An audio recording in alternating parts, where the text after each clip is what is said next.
Good morning, students. Today our topic of this chapter is Hooke's law.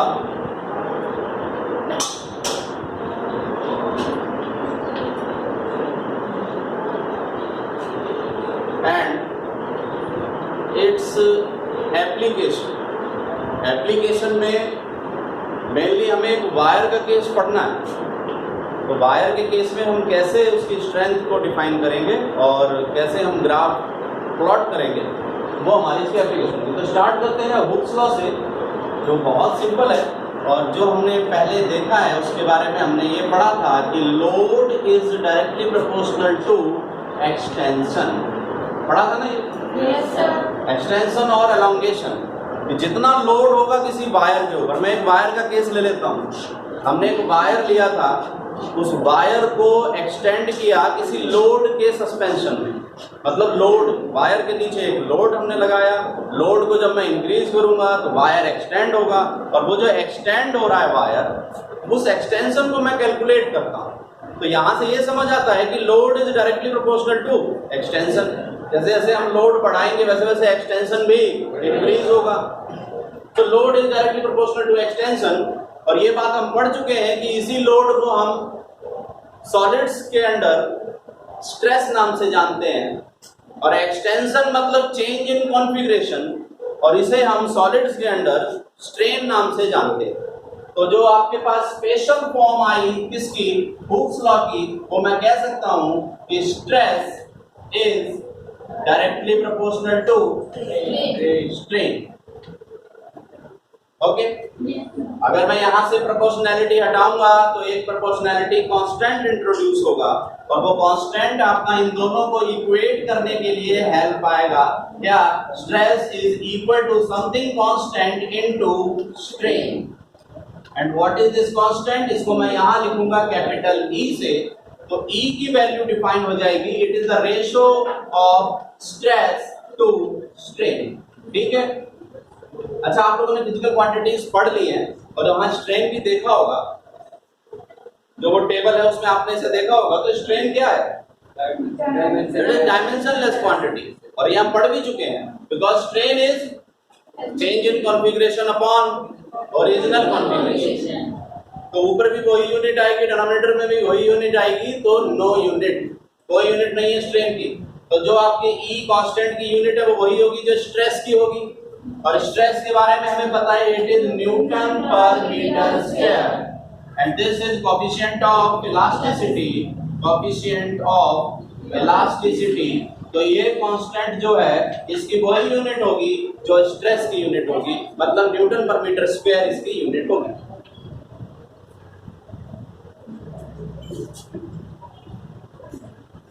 So this E may be defined as ratio of stress to strain. Okay, देखो अब मैं इस E को different ways में explain करने वाला हूँ। Different ways का मतलब क्या है? जैसे जैसे मैं स्ट्रेस का टाइप बदलूंगा वैसे वैसे स्ट्रेन का टाइप बदलेगा, क्योंकि हमने टाइप्स पढ़े हुए हैं। मैंने नॉर्मल स्ट्रेस पढ़ा है, हमने टेंजेंशियल स्ट्रेस पढ़ा है, यहाँ पर लॉन्गिट्यूडिनल स्ट्रेन पढ़ा है, वॉल्यूमेट्रिक स्ट्रेन पढ़ा है, शियर स्ट्रेन पढ़ा है। तो अगर आप यहाँ से बॉडी की कॉन्फ़िगरेशन बदलोगे तो जरूर स्ट्रेस और स्ट्रेन का टाइप बदलेगा, और अगर टाइप बदलेगा तो कोएफिशिएंट भी बदलेगा। Means this constant depends upon the type of stress and strain. Okay, तो जब आप यहाँ बदलोगे तो ये कुछ कुछ वैल्यूज आएंगी। इसीलिए तीन तरह के हम कोएफिशिएंट ऑफ इलास्टिसिटी पढ़ते हैं आपके सिलेबस में। तो तीन तरह के कौन कौन से हैं वो हम अभी देखते हैं।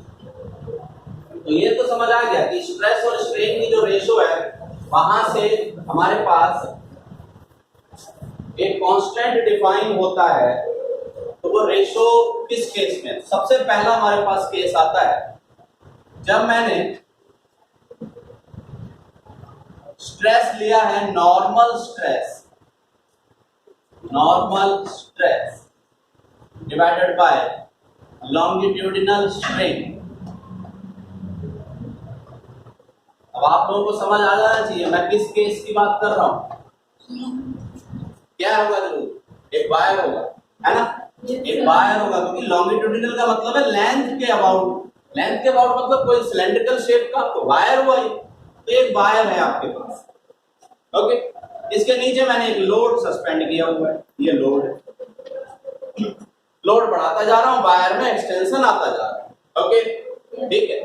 अब आप यहां ध्यान से देखो, नॉर्मल स्ट्रेस, तो सिंपल सी बात है, मैं इस एरिया, ये ना वो वायर, ये एग्जांपल पहले लिया था, इसका ये सबसे बॉटम पे जो एरिया है वो कैसा एरिया है, सर्कुलर एरिया। तो इस एरिया पे मैं नॉर्मल डायरेक्शन में फोर्स लगा रहा हूं, तो फोर्स अपॉन दिस एरिया क्या कहलाता है, नॉर्मल स्ट्रेस। ओके, तो यहां आपके पास जो ये फोर्स है ये किस फॉर्म में है, ये यहाँ वेट की फॉर्म में है, क्योंकि आप यहाँ कुछ ना कुछ मास सस्पेंड कर रहे होगे और वो ग्रेविटी की प्रेजेंस में W is equal to mg, ये जो वेट होगा वो डाउनवर्ड डायरेक्शन में लग रहा है, ठीक है।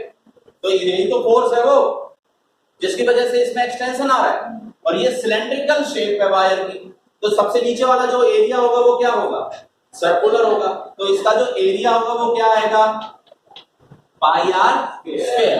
तो नॉर्मल स्ट्रेस डिफाइन हो गया, क्या हुआ, force divided by area, and which is force is mg and area is pi are.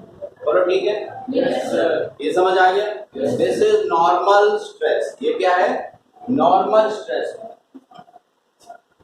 Which is force per unit area. Force यहाँ वेट है, वेट होता है mass into acceleration due to gravity divided by area. यहाँ आपका ये cylindrical shape है, cylindrical shape का मतलब आपका जो क्रॉस सेक्शनल एरिया वो सर्कुलर है, सर्कल का एरिया क्या होता है, पाई आर स्क्वायर, और पाई आर स्क्वायर मतलब एरिया की जगह मैं पाई आर स्क्वायर रखूंगा तो mg by pi r square, ये किसकी वैल्यू आई है, नॉर्मल स्ट्रेस की। बोलो क्लियर है, यस सर। चलो आगे चलते हैं। अब लॉन्गिट्यूडिनल स्ट्रेन, जब आपने इस तरह का लोड सस्पेंड किया तो वायर एक्सटेंड हो गया, जो एक्सटेंड हो गया तो मैंने दूसरा केस यहाँ बनाया, मतलब अब क्या हुआ कि वायर कुछ इतना हो गया, यहाँ डाउनवर्ड डायरेक्शन में वेट लग रहा है, लोड लग रहा है, इसकी जो लेंथ है वो कुछ इतनी इंक्रीज होगी, तो ये एक्सटेंशन है लेंथ में डेल्टा एल। तो इसके लिए आप लॉन्गिट्यूडिनल स्ट्रेन डिफाइन करोगे तो क्या बोलोगे, change in configuration upon original configuration होता है जनरल फॉर्मूला, और लॉन्गिट्यूडिनल स्ट्रेन के लिए क्या बोलोगे, change in length upon original length. Change कितना है, ओरिजिनल कितना माना हमने, L। सो यहाँ पर जो आपके पास लॉन्गिट्यूडिनल स्ट्रेन डिफाइन होगा वो होगा delta L by L, put कर दो यहाँ फॉर्मूले में, so divided by longitudinal strain की बजाय आएगा delta L by L, as it is यहाँ पुट करोगे delta L by L। So this is, यहाँ मैंने जगह खाली छोड़ी हुई है क्योंकि यहाँ क्या आएगा, कांस्टेंट, ठीक है। Yes. वो कांस्टेंट जिसको मैं जनरली क्या लिख रहा था, कैपिटल E, लेकिन यहाँ नॉर्मल स्ट्रेस और लॉन्गिट्यूडिनल स्ट्रेन के केस में उस कांस्टेंट का नाम होता है Y, और इसको हम बोलते हैं Young's modulus of elasticity, Young's modulus of elasticity. Clear है, ये पहला कांस्टेंट है E, जो स्ट्रेस और स्ट्रेन की रेशो है, लेकिन स्ट्रेस कौन सा, नॉर्मल स्ट्रेस, और स्ट्रेन कौन सा, लॉन्गिट्यूडिनल स्ट्रेन। मतलब वायर के केस में कांस्टेंट क्या हुआ, यंग्स मॉडुलस। वायर का केस आया, नॉर्मल स्ट्रेस अप्लाई किया, लॉन्गिट्यूडिनल स्ट्रेन हमने यहाँ कैलकुलेट किया, दोनों की रेशो एक कांस्टेंट डिफाइन करती है, उस कांस्टेंट का नाम यहाँ क्या रखा हमने, Young's modulus of elasticity. Okay, तो y की वैल्यू आपके पास आती है, y is equal to mg over pi r square, नीचे आएगा डेल्टा L, यहाँ आएगा L। So this is the value of y।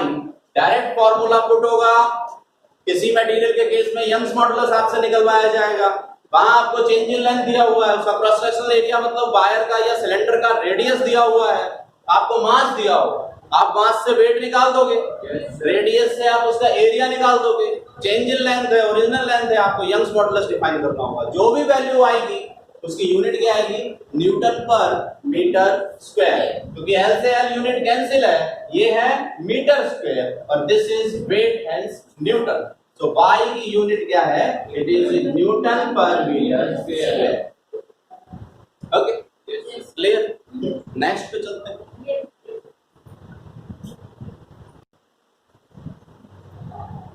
So next constant is represented by capital P. It is bulk modulus of elasticity and which is the ratio of normal stress to volumetric strain. अच्छा बच्चों एक चीज देखो, हमने ये देखा था Y, okay, ये था normal stress to longitudinal strain, normal stress to longitudinal strain. Normal stress में अगर आपसे इसको भी कैटेगराइज करने को बोला जाए तो कौन सा स्ट्रेस है ये? Tensile stress. ओके, तीन स्ट्रेस पढ़े थे नॉर्मल के टाइप। फर्स्ट टेंसाइल, दूसरा कंप्रेस्ड या तीसरा हाइड्रोलिक, पढ़ा था ना? तो यहाँ पर आपके पास नॉर्मल स्ट्रेस, नीचे क्या है? Longitudinal strain. तो ये नॉर्मल स्ट्रेस का कौन सा टाइप है? टेंसाइल। यहाँ नॉर्मल स्ट्रेस का कौन सा टाइप है? वॉल्यूम के लिए क्या होगा जो हर तरफ से एक्सेल होता हो?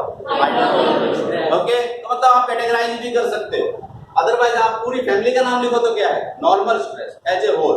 ओके, ठीक है। तो बात करते हैं आपके इस बी की। B is bulk modulus, B is equal to, so normal stress, force upon area, तो force by area। देखो ये कैसे डिफाइन होगा? ये आपके पास कोई वॉल्यूम है, बल्क है, हमने हर तरफ से क्या किया हुआ? इसको कंप्रेस किया। ओके, तो हर डायरेक्शन से फोर्स इस पे लग रहा होगा। ऑब्वियसली नॉर्मल लग रहा है, देखो ठीक है, नॉर्मल है। तो इसका वॉल्यूम क्या हो जाएगा? डिक्रीज हो जाएगा, इसका वॉल्यूम डिक्रीज हो गया। इनिशियली इसका वॉल्यूम था V, जिसके अंदर डेल्टा V का चेंज आया, और अभी वॉल्यूम हो गया है V prime.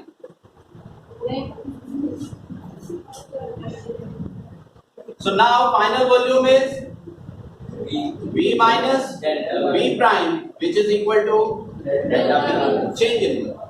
Okay, final volume is V prime, initial volume is V, so change in volume is V minus V prime, which is delta V.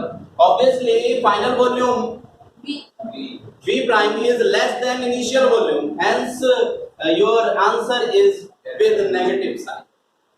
एक बात, क्योंकि जो फाइनली वॉल्यूम आपका डिक्रीज हुआ है, इनिशियली वॉल्यूम से कम है फाइनल वॉल्यूम, तो जो आंसर आएगा वो नेगेटिव में आएगा। तो जो चेंज इन कॉन्फ़िगरेशन है वो माइनस डेल्टा बी है, और ओरिजिनल कॉन्फ़िगरेशन बी है। तो यहाँ आप वॉल्यूमेट्रिक स्ट्रेन जब डिफाइन करने जाओगे तो क्या लिखोगे? Minus delta B divided by B. Okay, ठीक है। अच्छा, फोर्स अपॉन एरिया, यहाँ हम प्रेशर लिखते हैं, which is pressure, ठीक है, 9th क्लास में भी हम इसको पढ़ के आए हैं। तो इट इज एक्चुअली प्रेशर, और ये B ऊपर जाएगा तो P into B divided by delta B with negative sign, this is called bulk modulus of elasticity। P is pressure, आप इसको force upon area भी छोड़ सकते हो, कोई प्रॉब्लम नहीं है। ओके, force by area और pressure, this is original volume divided by change in volume। Again bulk modulus का भी जो यूनिट होगी वो वही होगी जो स्ट्रेस की यूनिट होगी, और वो क्या है? Newton per metre square. ठीक, अब एक और खास बात आती है सामने, क्या?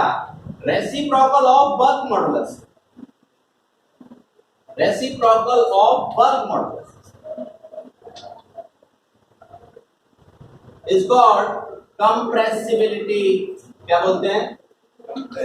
compressibility, which is represented by small k, so it is equal to 1 by b। ये रेसिप्रोकल ऑफ बल्क मॉडुलस होता है जो कंप्रेसिबिलिटी कहलाता है। मींस कोई भी शेप कितना कंप्रेस हो सकता है, ठीक है, उसकी tendency. Okay, so our next topic is stress strain relationship या stress strain curve. Okay, stress और स्ट्रेन के बीच का जो भी बिहेवियर है उसे मैं कर्व से ड्रॉ कर रहा हूं।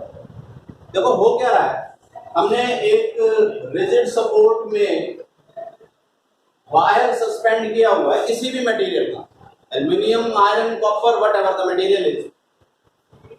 उसके नीचे मैंने हुक लगा के वही काम किया, एक आपके पास मास सस्पेंड किया, या कह लो कि मैंने यहाँ पर एक बैलेंस सस्पेंड किया जिसके अंदर मैं वेट्स रखता जा रहा हूँ। ऑब्वियसली लोड क्या हो रहा होगा, इंक्रीज हो रहा होगा, मींस स्ट्रेस आप बढ़ाते जा रहे स्टेप बाय स्टेप, एकदम सडन नहीं आपने बहुत बड़ा लोड रख दिया, आप स्टेप बाय स्टेप लोड बढ़ा रहे हो, तो स्टेप बाय स्टेप स्ट्रेन भी इंक्रीज करेगा।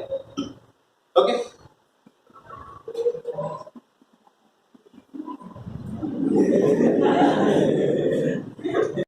Okay, so this is mass suspended, okay, and step by step I am increasing the load at the bottom of this wire, तो step by step उसके अंदर strain generate हो रहा होगा। अच्छा, जो ये स्ट्रेन जनरेट हो रहा है इसकी वजह से इसका जो लेंथ है वो क्या हो रहा होगा, इंक्रीज हो रहा है। ठीक, तो ग्राफ ड्रॉ करते हैं। ग्राफ कहां से स्टार्ट हुआ, ओरिजिन से, मतलब ये अपनी एक्चुअल लेंथ पे है, ओरिजिन पे। लेंथ में कोई इंक्रीज नहीं, क्यों? क्योंकि कोई स्ट्रेस नहीं है। यहाँ पर दोनों ही वैल्यूज क्या है, जीरो है। ये इस ग्राफ का ओरिजिन पॉइंट है, यहां से ग्राफ शुरू होता है। तो ग्राफ अगर शुरू होता है तो stress zero, hence strain is also zero. Graph अपनी ओरिजिनल लेंथ में है। उसके बाद जब आपने लोड एक्सपेंड किया, लोड आप इंक्रीज कर रहे हो, तो ग्राफ आपका इधर बढ़ रहा है, मीन स्ट्रेस की वजह से स्ट्रेन भी आ रहा है, और ग्राफ आपका ए पॉइंट तक पहुंचा। जब आपका ग्राफ ए पॉइंट तक पहुंचा, मैंने इस पॉइंट को, इस पर्टिकुलर पॉइंट को बोला है point of proportionality, point of proportionality.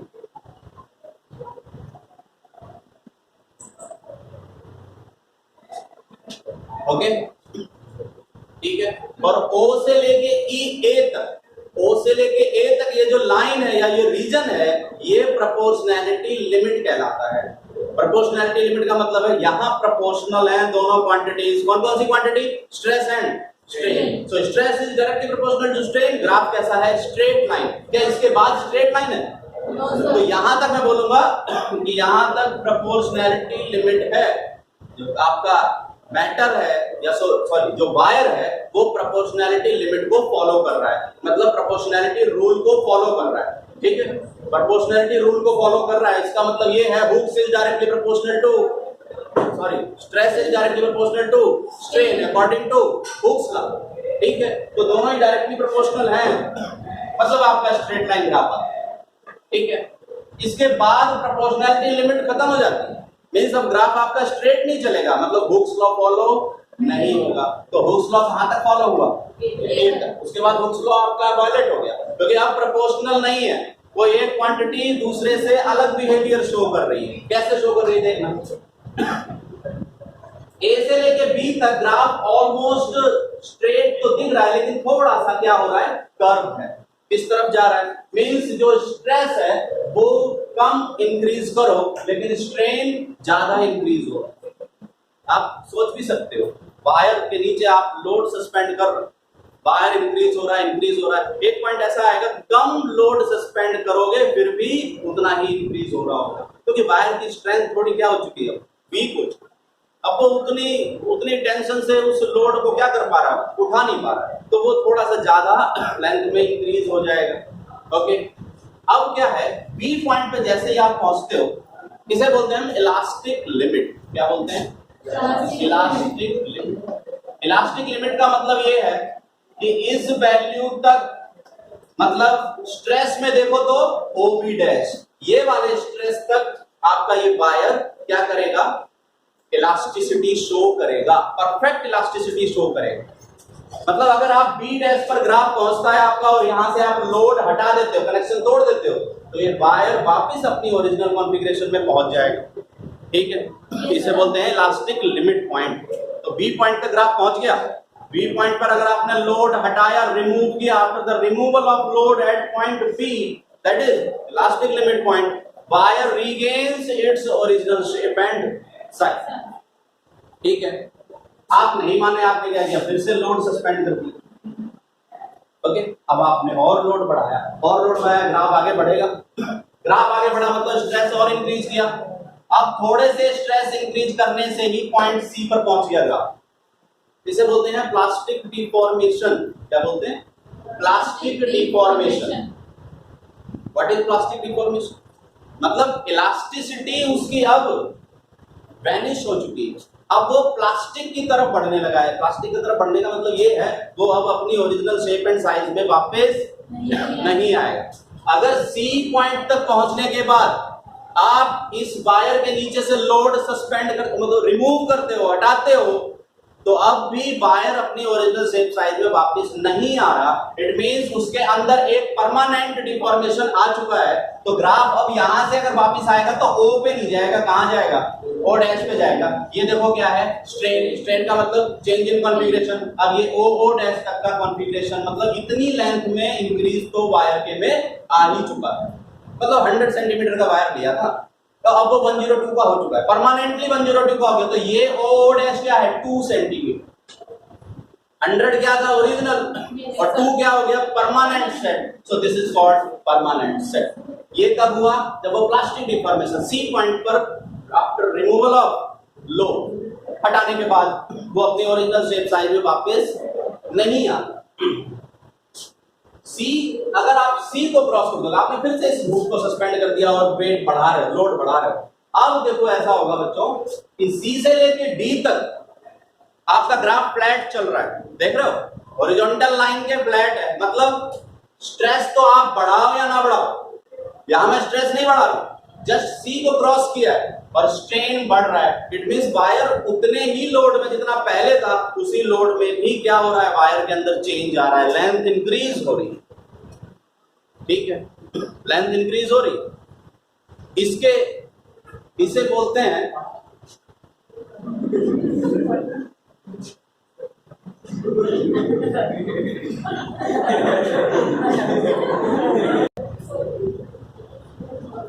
तो सी से लेके डी तक ग्रोथ हो रहा है, ओके, बिना किसी स्ट्रेस के, स्ट्रेन आ रहा है। तो क्या होता है बच्चों, जो वायर है उसके अंदर वेस्ट एंड नेक्स जनरेट होने लगते हैं। वेस्ट एंड नेक्स का मतलब क्या है? देखो वेट, जो वेस्ट है और जो नेक है, मींस वायर कहीं से मोटा और पतला अपने आप होने लगता है। मतलब उसके अंदर जो अब वायर ब्रेकिंग पॉइंट की तरफ बढ़ रहा है, टूटने वाला है, कहीं से मोटा हो गया, कहीं से वो इतना पतला हो गया, टूटेगा वहीं से। ठीक है, वायर के अंदर इर्रेगुलर से डिफॉर्मेशंस होने लगे हैं। सी से लेके डी तक ग्राफ फ्लैट चलता है।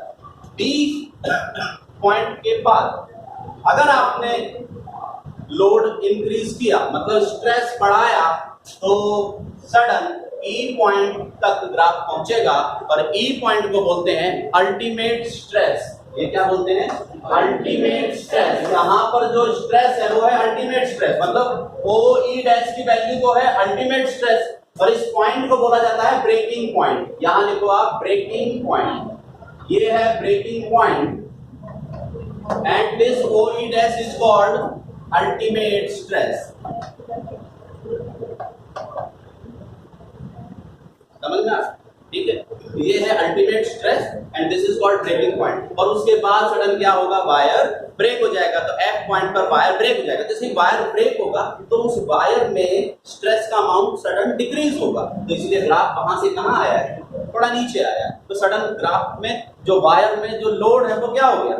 डिक्रीज हो गया। तो वायर आपका फिर ब्रेक हो। तो ये जो आपके पास ग्राफ है ये हम हर मटेरियल के वायर के लिए ड्रॉ करेंगे।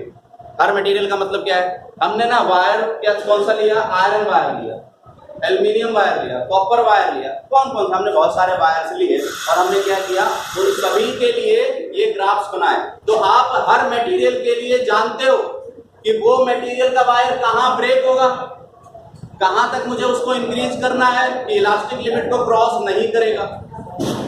तो हर एक की इंफॉर्मेशन हमें पता लग जाएगा। Okay, thank you.